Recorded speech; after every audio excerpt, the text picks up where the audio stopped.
அமித்ஷா விட்டு பேச வைப்போம். இதுக்கு எப்படி ரியாக்ஷன் இருக்குதுன்னு பார்த்துட்டு அதுக்கு பிறகு அவரே பேசலாம். ஏன்னா அமித்ஷா, மோடி இவர்கள் 2 பேர் தான் அந்த கட்சியினுடைய மூலதனமாக இருக்கிறாங்க. ஆக அவரை விட்டு ஆழம் பார்த்து அதற்கு பிறகு மோடியினுடைய கருத்து தான் அமித்ஷா சொல்லியிருக்கிறார் என்பது என்னுடைய கருத்து. ஆக அமித்ஷாவை விட்டு குட்டி விட்டு ஆழம் பார்க்கல, அந்த மாதிரி கதையை அமித்ஷா விட்டு பார்த்துட்டு இதுக்கு ரியாக்ஷன் எப்படி இருக்குது இந்தியாவின் பூரா 1 மணி நேரத்துக்குள்ளாக எங்கள் தலைவர் தளபதி ஆர்த்திழந்து விட்டார். தமிழகத்திலிருந்து ஒரு போராட்டம் துவங்கினால் அது நிச்சயமாக வெற்றி பெறும் என்பதற்கு சுதந்திர போராட்ட காலத்திலிருந்து பல உதாரணங்கள் உண்டு.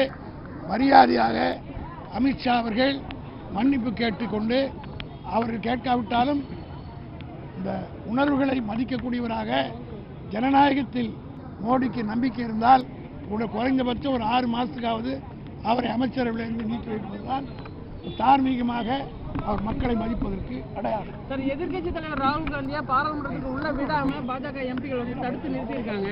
அவர் அவரை பிடிச்சி தள்ளி விட்டுருக்காங்க. அவங்க அழிவுக்கு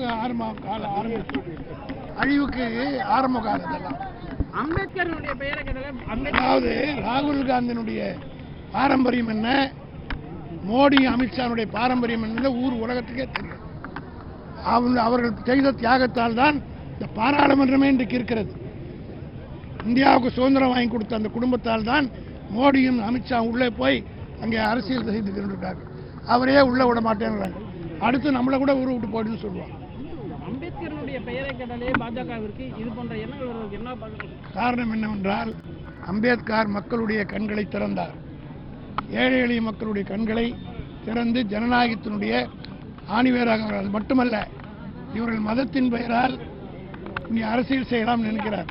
அந்த மதத்திற்கு எதிர்ப்பாக அம்பேத்கருடைய கருத்துக்கள் அமைந்திருக்கிறது என்கிற காரணத்தினால் முதல்ல அவர் அழிச்சிடணும்னு பார்க்குறாங்க. அவருடைய கருத்துக்கள் அழிக்கணும்.